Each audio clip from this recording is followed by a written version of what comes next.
Student, आज 10th class chemistry में हम इम्पोर्टेंस कंपाउंड्स के अंदर अपना अगले कंपाउंड स्टडी करेंगे हम सोप और डिटर्जेंट्स। अब तक हमने पढ़ा था अल्कोहल को, इथेनोइक एसिड को और एस्टर को। आज हम इम्पोर्टेंट कंपाउंड स्टडी करेंगे सोप एंड डिटर्जेंट। तो माइंड में क्वेश्चन आता है कि डिटर्जेंट क्या है। डिटर्जेंट्स अगर हम देखें तो डिटर्जेंट एक क्लीनिंग एजेंट है। डिटर्जेंट्स हम किसको कहेंगे? Substance that show cleaning action, जो क्लीनिंग एक्शन शो करते हैं, डाइट रिमूव या ऑयल रिमूविंग का काम करते हैं, उसी के लिए हम जिसके अंदर क्लीनिंग एक्शन है उस सब्सटेंस को हम क्या बोलते हैं? डिटर्जेंट्स बोलते हैं। देखो इसी केस में हम डिटर्जेंट्स की अगर टाइप्स पढ़ें तो डिटर्जेंट्स को 2 पार्ट्स में डिवाइड करते हैं। एक हम कहेंगे कि ऐसा सब्सटेंस जिसके अंदर सोपी टच है, और एक ऐसा सब्सटेंस जिसके अंदर नॉन सोपी टच है। तो हम 2 टाइप्स ऑफ डिटर्जेंट स्टडी करते हैं। ऐसे सब्सटेंस जिसके अंदर सोपी टच है उसके लिए हम वर्ड यूज करते हैं सोप, और ऐसा सब्सटेंस जिसके अंदर नॉन सोपी टच है उसके लिए हम यहां वर्ड यूज करते हैं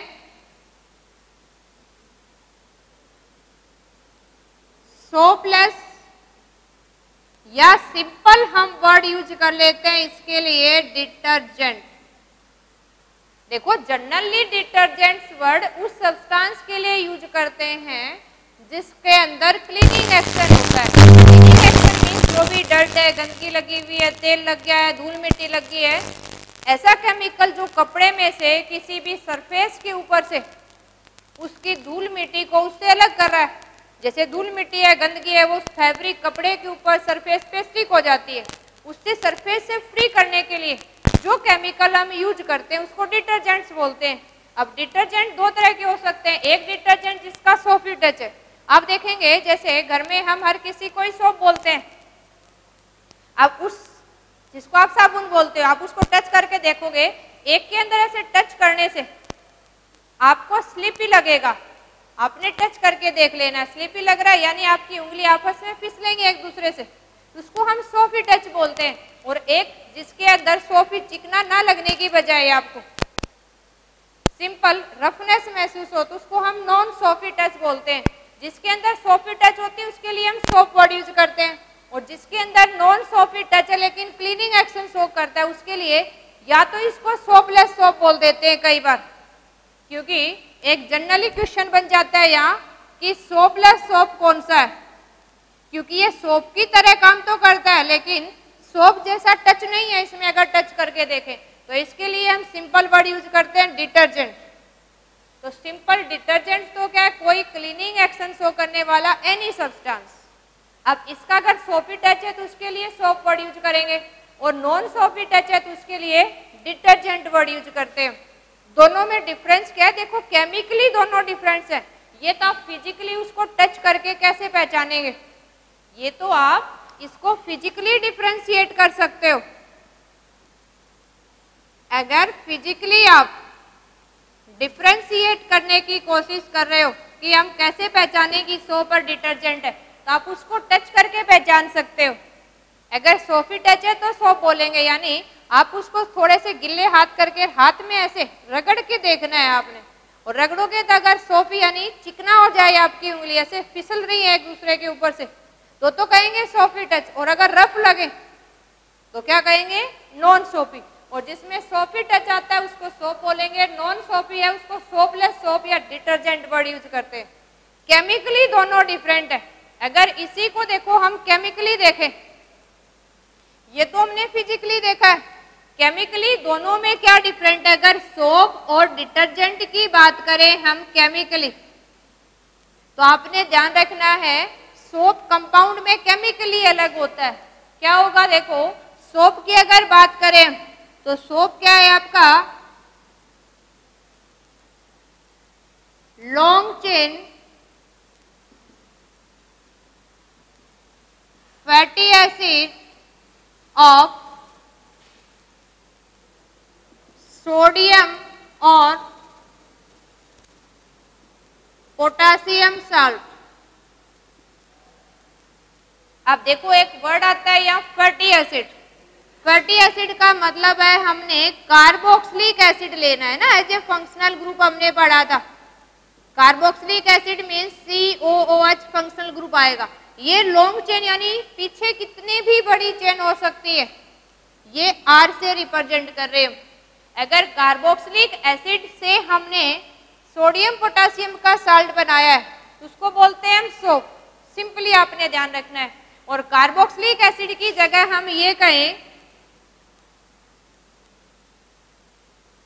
long chain benzene sulphonic acid of sodium और पोटासियम साल्ट। अगर आपने बेंजीन सल्फोनिक एसिड ले लिया सोडियम पोटासियम का साल्ट, तो उसके लिए हम डिटर्जेंट वर्ड यूज करते हैं। देखो डिटर्जेंट बाकी कैटाइनिक, एनाइनिक और न्यूट्रल अलग अलग टाइप्स के होते हैं, लेकिन मेनली हम यहाँ जो मैक्सिमम यूज करते हैं एनाइनिक डिटर्जेंट की बात करें। ये आगे बड़ी क्लासों में हम 3 टाइप्स के डिटर्जेंट्स पढ़ते हैं। आगे देखो, एक हम पढ़ते हैं कि कैटाइनिक डिटर्जेंट है हमारे पास, एक हम बात करते हैं कि हमारे पास एनाइनिक डिटर्जेंट है, और एक हम बात करते हैं कि हमारे पास न्यूट्रल डिटर्जेंट है। इनमें हम सिर्फ डिफरेंस किसका करते हैं, जो हमने ये पार्ट लिया है सोडियम पोटासियम साल्ट रहेगा इसी के साथ। अगर कैटाइनिक पार्ट लेना है तो हम इसकी जगह क्या यूज कर लेते हैं, यहाँ अमोनियम कंपाउंड ले लेते हैं, और यहाँ कोई भी क्लोराइड या ब्रोमाइड, तो कैटाइनिक लॉन्ग पार्ट हो गया तो कैटाइनिक डिटर्जेंट। और ये अपना एनाइनिक का एग्जाम्पल है CHH4।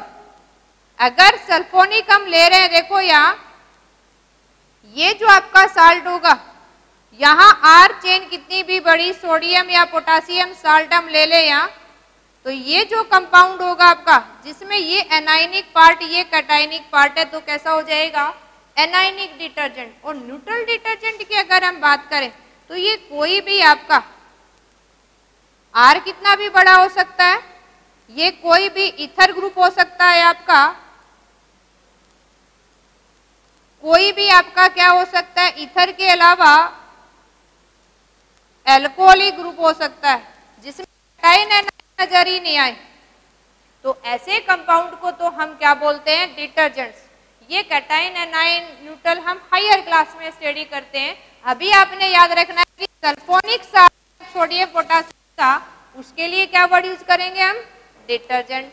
ओके, नेक्स्ट अगर आपका fatty acid carbonic salt sodium potassium का है तो उसके लिए क्या वर्ड यूज करेंगे हम, सोप वर्ड यूज करेंगे। अब देखो आगे इसको हम स्टडी करते हैं कैसे हम इसको प्रिपेयर करेंगे। दोनों की प्रिपरेशन क्लीनिंग एक्शन सेम है, डिफरेंस है वो डिफरेंस की फॉर्म में हम स्टडी करेंगे। यहाँ फर्स्ट देखो हम स्टडी करते हैं सोप को लेके।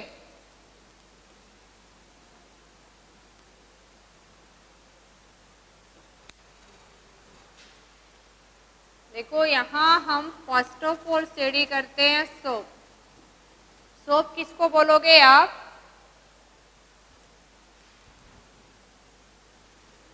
सोप क्या है आपका, सोडियम और you can say potassium salt of long chain fatty acid. और फैटी एसिड मेनली क्या होती है आपकी, कार्बोक्सिलिक एसिड। इसी को हम क्या बोलेंगे, सोप बोलेंगे। अब देखो अगर हम इसको प्रिपरेशन देखें, एज ए फॉर्मूला देखें, तो ये जो आपका सोडियम पोटासियम है ये कैटाइनिक का पार्ट करेगा, और लॉन्ग चेन फैटी एसिड, ये फैटी एसिड आपकी जो लॉन्ग चेन फैटी एसिड की बात करें ये या तो हम यूज करते हैं, देखो स्टीरेट एसिड,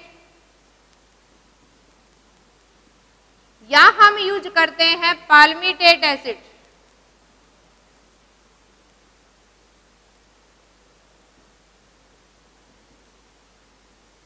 अब स्टीरेट का क्या फॉर्मूला हो जाएगा, देखो C17H5 और पाल्मिटेट क्या हो जाएगी C15H31C।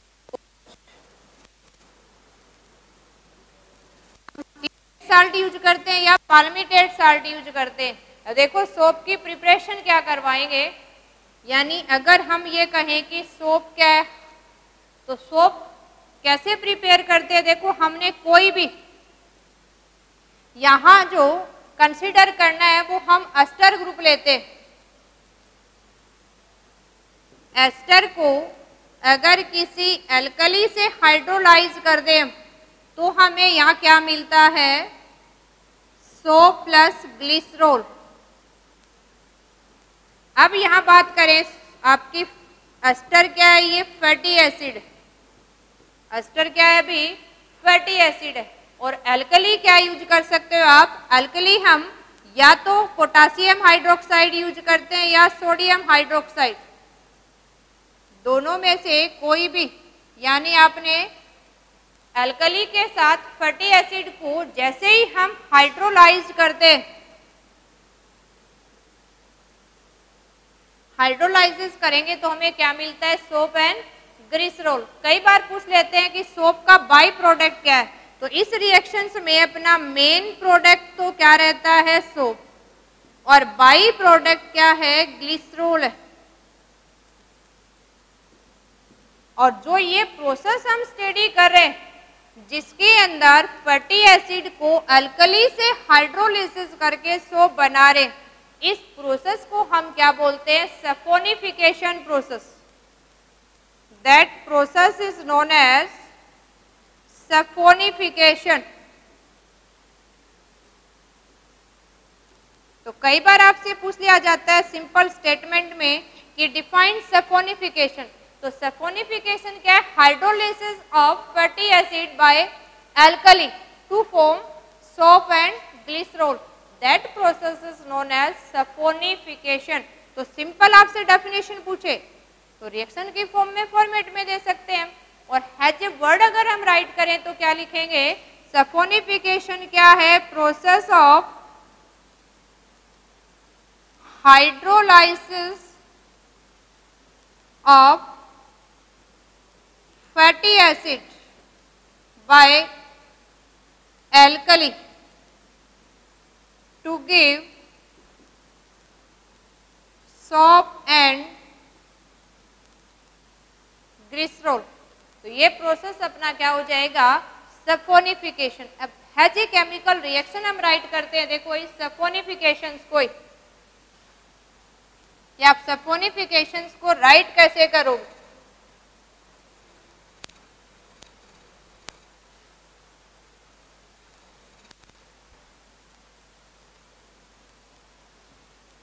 यहां देखो हमने फैटी एसिड के अंदर अल्कली को डाला है, अल्कली इसको ब्रेक डाउन कर रही है, इसका एक्वस सॉल्यूशन लेते हैं हम 20%, इसलिए हाइड्रोलिसिस लेते हैं, क्योंकि यहाँ जो हम यूज कर रहे हैं KOH और NaOH, इसका हम 20% सॉल्यूशन यूज करते हैं। इसी 20% सॉल्यूशन अल्कली से फैटी एसिड को हाइड्रोलिसिस करते। इसको हम जब भी स्कूल में आएंगे आपको लैब में बना के दिखाएंगे सोप कैसे बनाते हैं ना, अलग अलग फ्लेवर का, जैसे आप डिफरेंट सोप डिटोल के नाम से, लक्स के नाम से, डव के नाम से अलग अलग पढ़ते हो, उसके अंदर अलग अलग फ्लेवर डाल देते हैं, उसी के अनुसार वो आपको अलग अलग कंपनी अपना नाम दे देती है, लेकिन सब सोप बनाने का प्रोसेस क्या रहता है, सेम। देखो कैसे बनाते हैं हम, एस्टर लेना है फैटी एसिड, तो हमने फैटी एसिड की बात की, मेनली हम स्टीरेट या पाल्मिटेट यूज करते हैं, या तो हम कास्टर्ड ऑयल यूज करते हैं या सोयाबीन ऑयल, जो भी यूज करते हैं। लेट हम स्टीरेट से बना रहे हैं इसको, तो हम स्टीरेट फैटी एसिड ले लेते हैं। देखो यहाँ अपनी स्टीरेट फैटी एसिड क्या रहेगी, देखो CH2CHCH2। आपने फैटी एसिड एक एस्टर है, तो एस्टर की फॉर्म में ही राइट करेंगे हम इसको अभी। और अभी पढ़ा था स्टीरेट मीन्स हमने 17 कार्बन को स्टडी करना है, C17H35, C17H35, C17H35। Stearate common name है ना, आईपैक नेमिंग हमने स्टडी की थी अभी। तो ये अपना क्या बन गया, एस्टर बन गया। ये हमने स्टीरेट ले लिया अभी।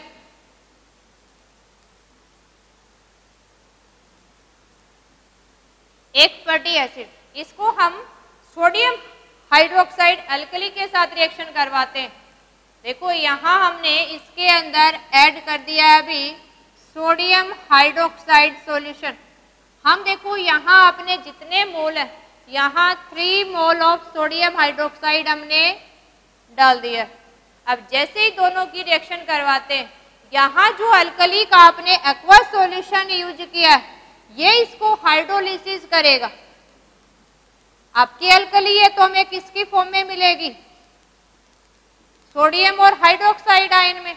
ये आयन है, इसको ब्रेक डाउन कर देते हैं। और कहां से ब्रेक डाउन करेंगे, देखो ये जो एस्टर ग्रुप है अपना और ये हाइड्रोक्सी ग्रुप है, ये इसको यहां से ब्रेक डाउन करेगा अभी।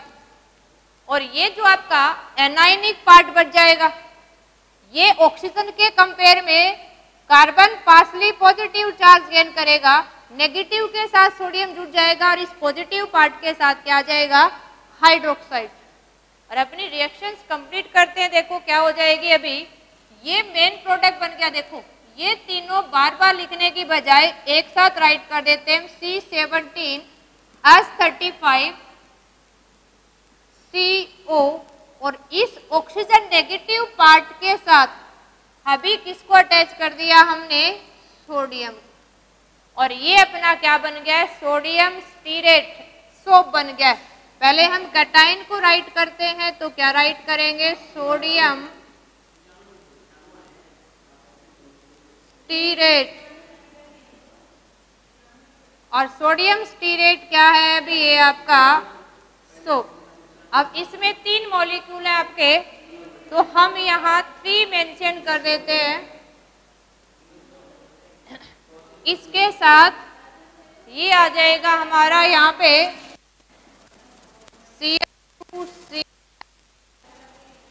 CS2 और इनके साथ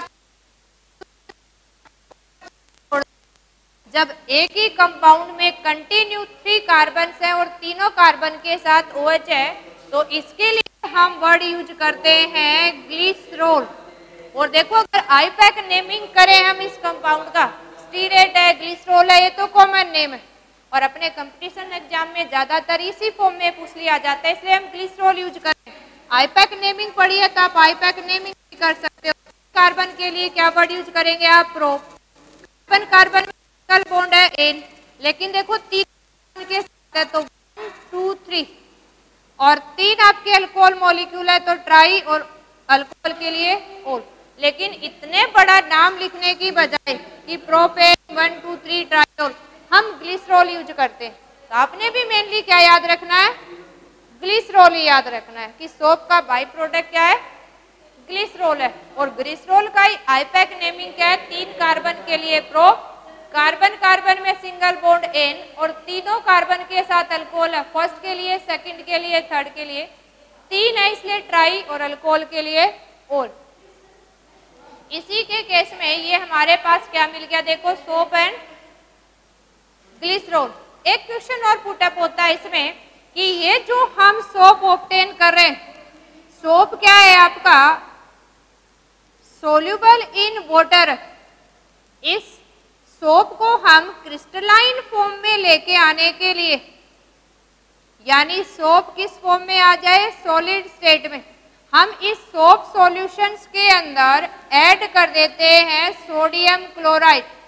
सोडियम क्लोराइड को जनरली आप क्या बोलते हैं, कॉमन साल्ट।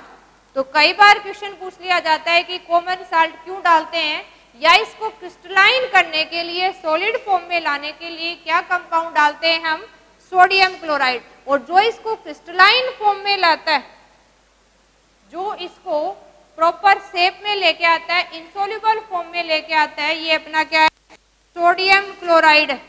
और ये सोडियम क्लोराइड को इसलिए हम फिलर के नाम से भी जानते हैं। ये क्या कर रहा है, इसको फिलिप कर रहा है, क्रिस्टलाइन फॉर्म में लेके आता है। तो हम लैब में इसको बना के भी देखेंगे। हम कास्टर ऑयल से बनाते हैं जनरली अपनी लैब में, जो मटेरियल अवेलेबल है उसी से। हम कॉमन साल्ट से ये क्रिस्टलाइन फॉर्म में, अगर यहाँ अब हम ऑब्टेन करेंगे NaCl सोल्यूबल साल्ट के अंदर डालने के बाद, ये जो हमें मिलता है, ये हमें येलो कलर के क्रिस्टल मिल जाते हैं। और यही आपका क्या है, सोप। तो हम इजीली क्या कर सकते हैं, देखो ऐसे बड़ी बड़ी इंडस्ट्री स्केल पे बनाते हैं तो वो भी यही प्रोसेस अपनाते हैं। बस उस सोप के अंदर कौन सा फ्लेवर डालना है, कौन सा कलर देना है, उसने उसी के अनुसार यहाँ अलग से फ्लेवरिंग सब्सटेंस, डिसइंफेक्टेंट की डिटोल डाल दिया, उसने सेलवोल डाल दिया, उसी के अनुसार उसके अंदर अलग अलग स्मेल और डिसइंफेक्टेंट्स या एंटीसेप्टिक प्रॉपर्टी ऐड कर देते हैं। तो ये हमने क्या पढ़ा अभी, प्रिपरेशन ऑफ सोप, कि how can you prepare the soap. Preparation of soap, कि सोप को कैसे प्रिपेयर करें, उसी से इजीली कर सकते हैं। देखो यहाँ हमने यूज किया सोडियम हाइड्रोक्साइड, तो थोड़ा सा और नोट कर लेते हैं। अगर किसी भी सोप के अंदर हम यूज करते हैं एल्कली सोडियम हाइड्रोक्साइड, इस केस में सोडियम हाइड्रोक्साइड यूज करेंगे तो उसको बोलते हैं हार्ड सोप। और अगर यहाँ हम यूज कर लें पोटासियम हाइड्रोक्साइड, तो उसके लिए क्या वर्ड यूज करेंगे, हम सॉफ्ट सोप यूज करेंगे। तो कई बार क्वेश्चन बन जाता है हार्ड सोप और सॉफ्ट सोप में क्या डिफरेंस है। अगर यहाँ अल्कली सोडियम हाइड्रोक्साइड यूज किया तो सोडियम स्टीरेट है तो हार्ड सोप है। और अगर हम यहाँ NaOH की जगह पोटासियम हाइड्रोक्साइड यूज कर लेंगे तो पोटासियम स्टीरेट आ जाएगा, उसी के लिए क्या यूज करेंगे, हार्ड सोप यूज करेंगे। तो ये तो पढ़ा हमने सोप को। अब देखो इतना बड़ा फॉर्मूला हम बार बार राइट करने की बजाय इसको सिंपल एक फॉर्मेट की फॉर्म में लेके आते हैं, ताकि आपके लिए लिखना और उसको याद करना आसान हो जाए। अब हमने ये सोप मॉलिक्यूल्स यहाँ जो राइट किया है, देखो अभी इसी सोप मॉलिक्यूल्स को हम इजी वे में राइट करते हैं। जैसे ही आपसे कहें कि सोप मॉलिक्यूल्स हमने राइट करना है, तो सोप आपका हम एग्जांपल ले रहे हैं सोडियम स्टीरेट। इस स्टीरेट पार्ट में ये जो 17 कार्बन है, इस 17 कार्बन को हम R से रिप्रेजेंट करते हैं। अब ये पीछे वाला पार्ट है COONA, इसको यूं का यूं राइट करते हैं। अब ये R पार्ट है, कितना बड़ा है, इसको हम जिगजैग चेन से रिप्रेजेंट करते हैं। जैसे ये पार्ट हो गया आपका, ये R पार्ट हो गया।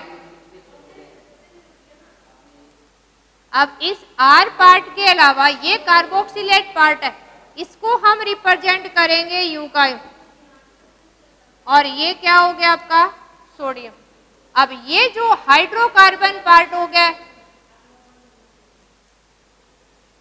देखो ये जो इतना पार्ट हम लिख रहे हैं, इसको बोलते हैं हाइड्रोकार्बन पार्ट। और ये जो पार्ट हम बोल रहे हैं, इसको बोलते हैं हम आयनिक पार्ट। अब देखो हाइड्रोकार्बन हमें पता है कि कैसे होते हैं hydrocarbon part, non polar part है इसका, जिसके अंदर कोई पॉजिटिव नेगेटिव चार्ज नहीं है। और आयनिक पार्ट के अंदर पॉजिटिव नेगेटिव है, तो इसको बोलते हैं हम पोलर पार्ट। अब पोलरिटी के बेसिस पे देखो, एक हाइड्रोकार्बन पार्ट से जानते हैं, एक नॉन पोलर पार्ट से। अब नॉन पोलर पार्ट के लिए हम वर्ड यूज करते हैं टेल, और इसी केस में आयनिक और पोलर पार्ट के लिए वर्ड यूज करेंगे हम हेड। अब आपने जब भी सोप को राइट करना है, हम इस फॉर्म में राइट करेंगे। पूरा फॉर्मूला जब राइट करना है जब आपसे प्रिपरेशन पूछी जाए, तो अपने आंसर को बेस्ट वे में एक्सप्लेनेशन देने के लिए जब भी हम सोप की बात करेंगे, आप राइट करेंगे RCOONA या पोटासियम लिख सकते हैं, sodium salt of fatty acid या पोटासियम साल्ट। आर क्या होता है आपके नंबर ऑफ कार्बन है उसको जिग-जैग चेन से, अब 17 कार्बन को लिखें बहुत बड़ा कंपाउंड हो जाता है, इसलिए हम इसको जिग-जैग फॉर्म में राइट करेंगे और ये अपना क्या हो गया, इसकी सिंपल वे में रिप्रेजेंट कर सकते हैं। तो आपने इस फॉर्म में इसको राइट करना है और इसी फॉर्म में हम एक्सप्लेन करेंगे इसकी अभी क्लीनिंग एक्शन ऑफ सोप।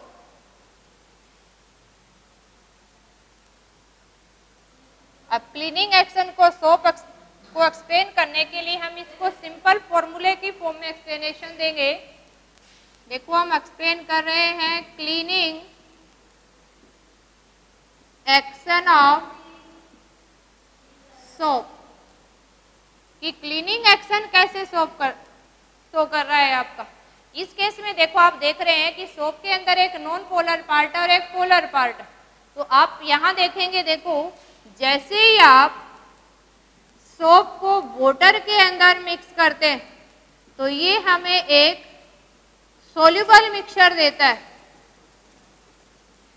अब सोल्यूबल कैसे हुआ, देखो वाटर का तो पोलर नेचर है लेकिन सोप के अंदर पोलर और नॉन पोलर दोनों पार्ट है, तो इस केस में जो पोलर पार्ट है वो वाटर में डिजोल्व हो जाएगा, नॉन पोलर पार्ट है वो डिफरेंट लेयर बना लेगा। और अगर हमने क्लीनिंग एक्शन शो करना है, अभी अगर क्लीनिंग एक्शन शो करेंगे तो कोई भी हम क्लीनिंग एक्शन को शो करने के लिए देखो हम कोई भी इस तरह से एक फैब्रिक कंसीडर कर लेते हैं।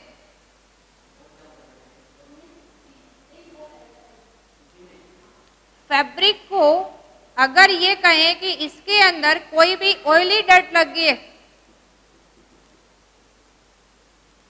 इस ऑयली डर्ट को हम किस फॉर्म में रिमूव करें, कैसे रिमूव करेंगे, देखो ये फैब्रिक को हमने इस सोप सॉल्यूशंस का जो हमने मिक्सचर बनाया अभी, जिसको हम बोलेंगे सोप सॉल्यूशन, इस सोप सॉल्यूशंस में फैब्रिक को हम डिप करेंगे। फैब्रिक को हम क्या करेंगे अभी, डिप इन सोप सॉल्यूशन। अब सोप सॉल्यूशन में जैसे ही डिप करेंगे, देखो हम इस फैब्रिक को कंसीडर कर रहे हैं इस फॉर्म में और इसके ऊपर जो ऑयली डर्ट लगी हुई है, डर्ट आपका वाटर के अंदर है ये, तो हमें पता है अगर हम ये माने कि ऑयल है वो भी कैसा है, नॉन पोलर है। ऑयल भी क्या होता है आपका, एक हाइड्रोकार्बन पार्ट है। एक जनरल हमें पता है कि rule like dissolve like, non polar है तो नॉन पोलर में डिजोल्व होगा, पोलर है तो पोलर में। अब ऑयली डर्ट है तो इसके अंदर सोप का जो नॉन पोलर पार्ट है ये आपका क्या होगा, इस ऑयली डर्ट के साथ अटैच हो जाएगा। अभी जैसे ही फैब्रिक को हम सोप सॉल्यूशन में ऐड करेंगे, इस केस में जो इसका नॉन पोलर पार्ट है वो तो क्या होगा, ऑयली डर्ट के साथ स्टिक हो जाएगा और पोलर पार्ट जिसको हेड बोल रहे हैं वो क्या रहेगा, इन वाटर। देखो ये हमारी जो हमने कंसीडर की ऑयली डर्ट और ये जो पार्ट है इसकी जिसको टेल या हाइड्रोकार्बन पार्ट बोल रहे हैं, ये तो क्या हो जाएगा, ऑयली डर्ट के अंदर सोल्यूबल। और जो हम सर्कल से इंडिकेट कर रहे हैं जो हेड है पोलर पार्ट, ये किस में रहेगा, वाटर के अंदर। और जैसे हम फैब्रिक को ब्रूशिंग करते हैं या रिंस करते हैं या वॉशिंग मशीन के अंदर एगिटेशंस होती है, उसकी रोटेट हो रहा होता है, तो क्या होगी, रिंसिंग के द्वारा पानी जब इसी के ऊपर फ्लो करता है, तो इसी केस में जो ये पोलर पार्ट है आपका जिसको हेड से रिप्रेजेंट करें, ये वाटर के साथ फ्लो करने की कोशिश करेगा क्योंकि हमें पता है कि लाइक डिजोल्व लाइक होता है। और ये नॉन पोलर पार्ट है, ये फैब्रिक के ऊपर लगी हुई ऑयली डर्ट के साथ सोल्यूबल है, तो अपने साथ इसको ये रिंस आउट करेगा अभी।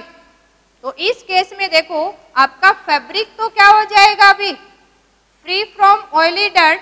और ये जो हमने ऑयली डर्ट बनाया था अभी, इस ऑयली डर्ट के साथ ये आपका नॉन पोलर पार्ट ऑयल के साथ सोल्यूबल फॉर्म में रहेगा और इस तरह से एक हमें स्ट्रक्चर मिलता है स्फेरिकल, जिसको हम मिसल्स के नाम से जानते हैं। और अपनी आम लैंग्वेज में देखें जिसको फोम या झाग बोलते हैं, तो ये स्फेरिकल स्ट्रक्चर्स फॉर्मेशन होता है और इसी स्फेरिकल स्ट्रक्चर की वजह से क्या होता है, क्लीनिंग एक्शन ऑफ सोप। और ये जो स्फेरिकल स्ट्रक्चर बन गया है इसी को हम क्या बोलते हैं, मिसल्स। तो मिसल्स क्या होगा, आपका एक स्फेरिकल स्ट्रक्चर है जिसके अंदर क्या होंगे, aggregations of more than 100 soap molecule. देखो 100 तो हम राइट नहीं कर सकते, तो सिंपल वे में जितना आपको प्रॉपर वे में बना पा रहे हो उतने ही हमने यहाँ सोप मॉलिक्यूल्स ड्रा करने। अब सारे के सारे कार्बन भी राइट नहीं कर सकते हैं, फॉर्मूला भी राइट नहीं कर सकते, तो हमने सिंपल वे में राइट करना है। तो यहाँ अपनी मिसल्स बन गई है और ये क्या हो गया है, फैब्रिक फ्री फ्रॉम डर्ट। यानी जो भी आपने कपड़ा लिया वो साफ हो गया और हमने इसी वे में हम क्या करवाते हैं, क्लीनिंग करवाते हैं। एक सिंपल आपसे डायरेक्ट क्वेश्चन बन जाता है कि व्हाट इज मिसल्स। तो मिसल्स की डेफिनेशन भी आपको आनी चाहिए। जब भी मिसल पूछें हम डायग्रामेटिकली उसको एक्सप्लेन करेंगे कि ये जो इसका पोलर पार्ट हेड पार्ट है, ये टेल पार्ट है, और जब मोर than 100 soap molecule aggregate around the oily dirt molecule to give a spherical structure, that spherical structure is known as micelles. यानी मिसल्स क्या है, aggregation of more than 100 soap molecule around oily dirt to form a spherical structure, that spherical structure is known as micelles. और simply आपसे पूछ ले 1 words में या 1 marks के अंदर की क्लीनिंग एक्शन ऑफ सोप किसकी वजह से है, तो आपने लिखना है cleaning action of soap is due to micelles formation. कि क्लीनिंग एक्शन सोप का किसकी वजह से, मिसल्स फॉर्मेशन की वजह से। तो हम इजीली क्या कर सकते हैं, इसको एक्सप्लेन कर सकते हैं। अब देखो अगर बात करें हम डिटर्जेंट की, तो डिटर्जेंट का सेम प्रिपरेशन और सेम हमने क्या करना है, क्लीनिंग एक्शंस, बस कार्बोक्सिलिक एसिड की जगह सल्फोनिक एसिड हमने यूज करना है। अब माइंड में क्वेश्चन बनता है कि सोप और डिटर्जेंट का सेम क्लीनिंग एक्शन है, सेम प्रिपरेशन है, फिर डिफरेंस क्या है दोनों में। तो शॉर्टली हम राइट कर लेते हैं difference between soap and detergent. अब देखो सोप और डिटर्जेंट में क्या डिफरेंस है, तो सिंपली अगर हम देखें आपके सोप और डिटर्जेंट में क्या डिफरेंस होगा, एक तो हम फॉर्मूले से देखो एक्सप्लेन कर सकते हैं इसको। अगर फॉर्मूला देखें तो सोप आपका क्या है, long chain of carboxylic acid का साल्ट है, या तो सोडियम साल्ट है या पोटासियम। और डिटर्जेंट क्या होगा, आपका long chain benzene sulphonic salt है, ये आपका कैटायन और एनाइनिक पार्ट हो गया आपका। अब इसी केस में अगर देखें सोप आपका कैसा है, ये बायोडिग्रेडेबल है। बायोडिग्रेडेबल मीन्स क्या है, अगर हम इसको यूज कर रहे हैं और पानी के अंदर वो सब होके रिंस होके ये ग्राउंड में गया है, तो वो क्या करता है, उसको माइक्रोज ऑर्गेनिजम्स क्या करते हैं, डिसइंटीग्रेट कर सकते हैं। Simple carbon oxygen sodium atomic form में डिसइंटीग्रेट करेंगे, यानी इन्वायरमेंट को कोई डैमेजिंग हार्मफुल इफेक्ट नहीं करता है। लेकिन सम डिटर्जेंट आर नॉन बायोडिग्रेडेबल, कुछ तो आपके सिंपल स्ट्रेट चेन हाइड्रोकार्बन के होते हैं वो बायोडिग्रेडेबल, लेकिन जो बेंजीन एरोमेटिक है, हाईली ब्रांच्ड है, वो क्या है, नॉन बायोडिग्रेडेबल है। तो सम डिटर्जेंट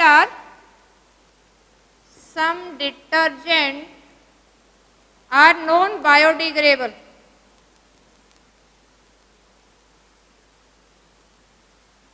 कुछ तो बायोडिग्रेडेबल है लेकिन कुछ ऐसे भी हैं जो नॉन बायोडिग्रेडेबल है।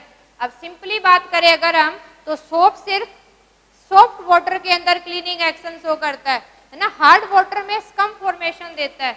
तो क्या करेंगे, सो क्लीनिंग एक्शन